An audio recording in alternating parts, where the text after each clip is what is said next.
Selamat pagi teman-teman dan Pak Haryo. Kami dari kelompok 4 ingin mempresentasikan terkait tugas 6 yaitu reliabilitas dan pengukurannya dalam mata kuliah metode pengumpulan data kuantitatif. Adapun anggota kelompok 4 yang pertama ada saya, Bernardus Bandistiawan dengan NIM 0011, yang kedua ada Valentinus Ivan dengan NIM 0012, yang ketiga ada Angelika Wiono dengan NIM 0013, dan yang keempat ada Elmanora Manuela dengan NIM 0014. Selanjutnya adalah pengertian reliabilitas. Reliabilitas mengarah kepada keakuratan dan ketepatan dari suatu alat ukur dalam suatu prosedur pengukuran. Nah, koefisien reliabilitas mengindikasikan adanya stabilitas skor yang didapatkan oleh individu yang merefleksikan adanya proses reproduksi skor. Nah, skor ini disebut stabil apabila skor yang didapatkan pada suatu waktu dan pada waktu yang lain hasilnya memang relatif sama.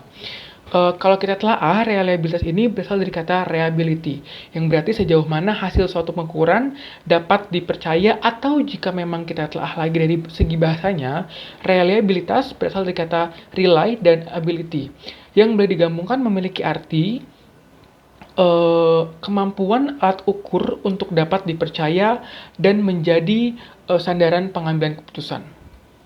Selanjutnya adalah mengenai pendapat para ahli. Nur tahun 1987 mengatakan bahwa reliabilitas ukuran menyangkut seberapa jauh skor deviasi individu atau skor Z yang relatif konsisten apabila dilakukan pengulangan pengadministrasian dengan tes yang sama atau tes yang ekuivalen. Suatu hasil pengukuran dapat dipercaya apabila dalam beberapa kali pelaksanaan pengukuran terhadap kelompok subjek yang sama diperoleh hasil pengukuran yang relatif sama. Hal ini juga dilihat jika selama aspek yang diukur tersebut memang belum ada perubahan. Aswar tahun 2003 menyatakan bahwa reliabilitas merupakan salah satu ciri atau karakter utama instrumen pengukuran yang baik. Suatu tes dikatakan reliable jika selalu memberikan hasil yang sama bila diteskan pada kelompok yang sama pada waktu dan kesempatan yang berbeda, kata Arifin tahun 1991. Lalu Surya Brata tahun 2000 mengatakan bahwa dalam arti yang paling luas, reliabilitas alat ukur menunjuk kepada sejauh mana perbedaan-perbedaan skor perolehan mencerminkan perbedaan atribut yang sebenarnya.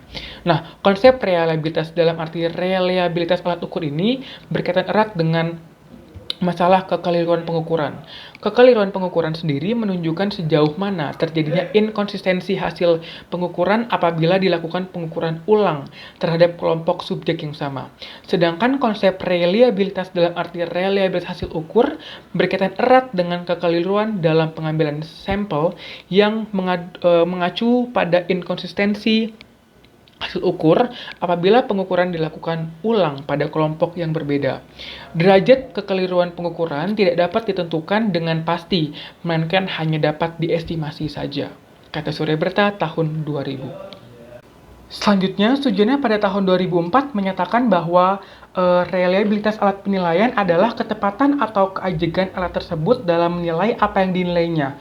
Artinya, kapanpun alat penilaian tersebut digunakan, akan memberikan hasil yang relatif sama. Sedangkan Anastasi dan Urban pada tahun 1997 mengemukakan bahwa reliabilitas alat tes akan menunjuk kepada sejauh mana perbedaan-perbedaan individual dalam skor tes dapat dianggap disebabkan oleh perbedaan-perbedaan sesungguhnya dalam karakteristik yang dipertimbangkan dan sejauh mana dapat dianggap disebabkan oleh kesalahan peluang. Nah, jadi pada tahun 2000 membedakan reliabilitas menjadi dua macam, yaitu reliabilitas konsistensi tanggapan dan yang kedua adalah reliabilitas konsistensi gabungan butir.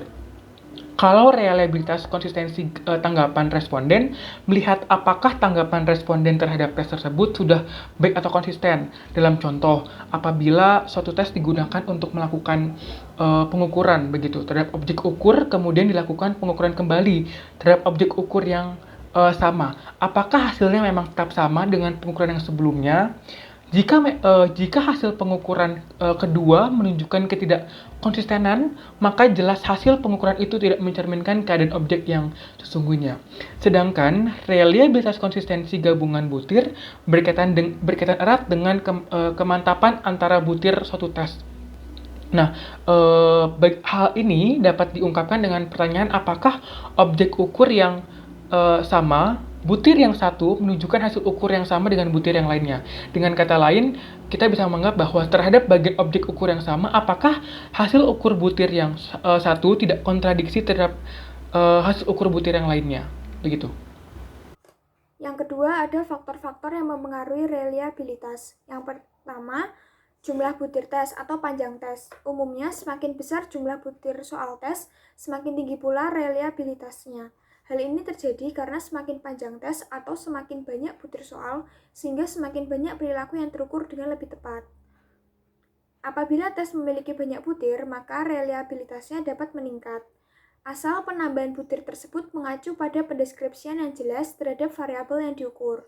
Jadi, dalam menyiapkan suatu tes, perlu dipertimbangkan jumlah butirnya. Walaupun ditemukan semakin banyak butir, berarti semakin tinggi reliabilitas, bukanlah berarti bahwa perlu disiapkan butir tes sebanyak-banyaknya, tetapi tetap berada pada batas dimensi dan indikator dari variabel yang diukur. Lalu yang kedua ada variabilitas kelompok atau heterogenitas kelompok. Heterogenitas kelompok diperlihatkan oleh besar kecilnya varians distribusi skor subjek pada variabel yang diungkap oleh tes yang bersangkutan. Bila tes yang bersangkutan mengungkap kemampuan bahasa Arab, maka heterogenitas kelompok diperlihatkan oleh besarnya variasi skor kemampuan berbahasa Arab di antara siswa yang dites. Koefisien reliabilitas menunjukkan sejauh mana sebuah tes secara konsisten menempatkan siswa di tengah-tengah kelompoknya. Koefisien reliabilitas secara langsung dipengaruhi oleh penyebaran skor dalam kelompok yang diukur.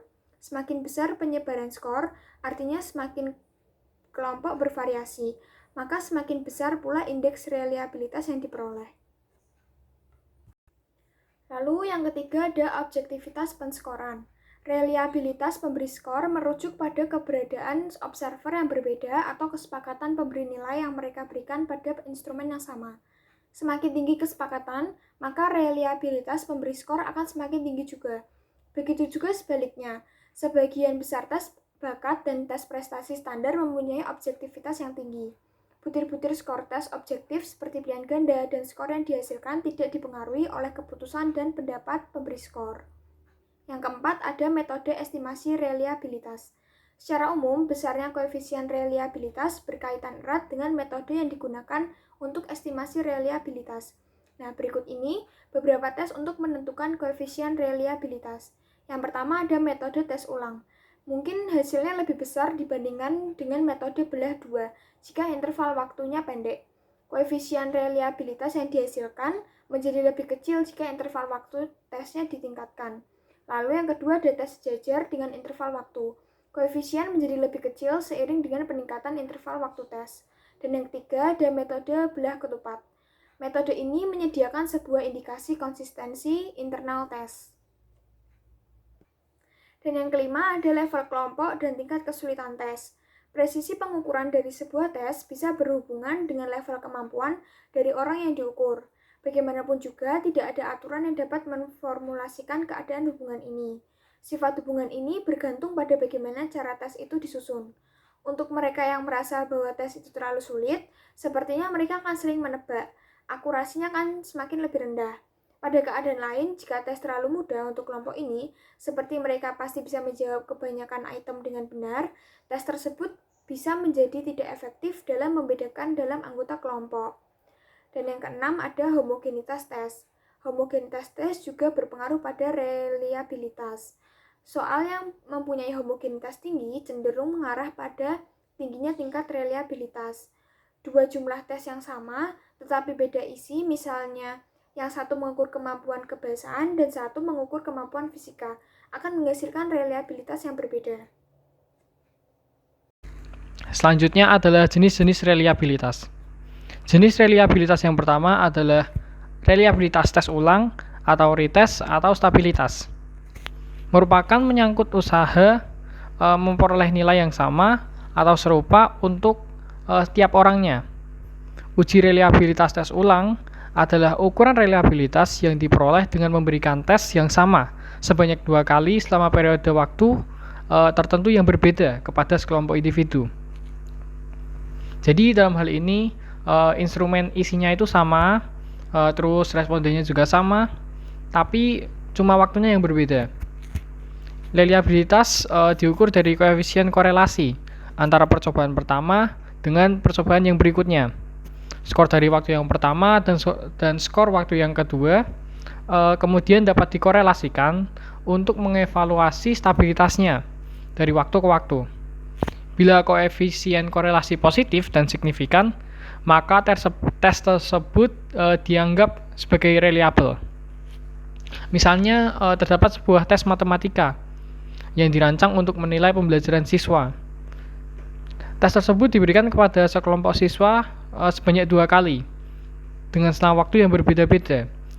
Tes pertama dilakukan saat ini, dan tes yang kedua dengan soal yang sama diberikan mungkin minggu berikutnya. Koefisien yang diperoleh akan menunjukkan stabilitas skor, dan jika koefisiennya tinggi, maka tes tersebut dianggap sebagai reliable.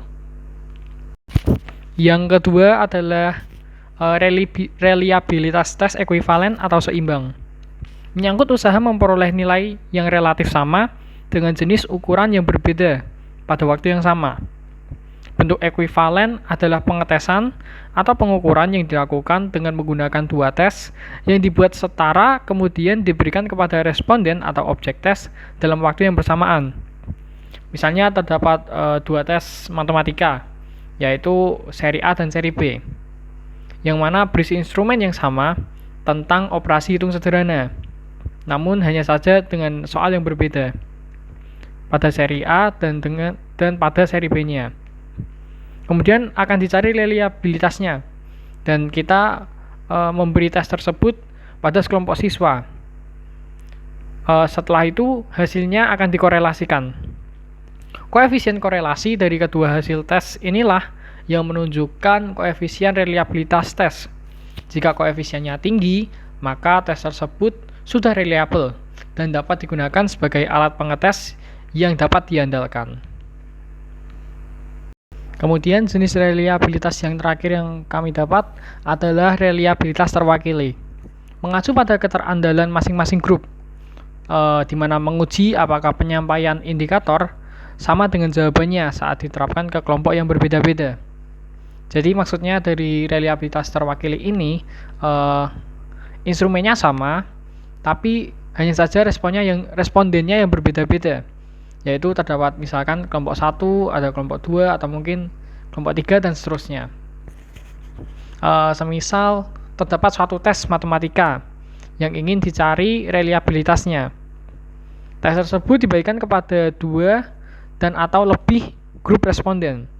Kemudian hasil dari 2 atau lebih grup responden tersebut diuji reliabilitasnya.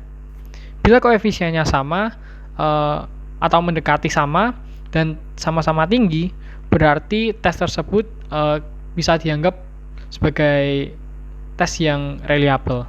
Reliabilitas konsistensi gabungan butir berkaitan dengan kemantapan antara butir suatu tes, dengan kata lain, bahwa terhadap bagian objek ukur yang sama, apakah hasil ukur butir yang satu tidak kontradiksi dengan hasil butir yang lain.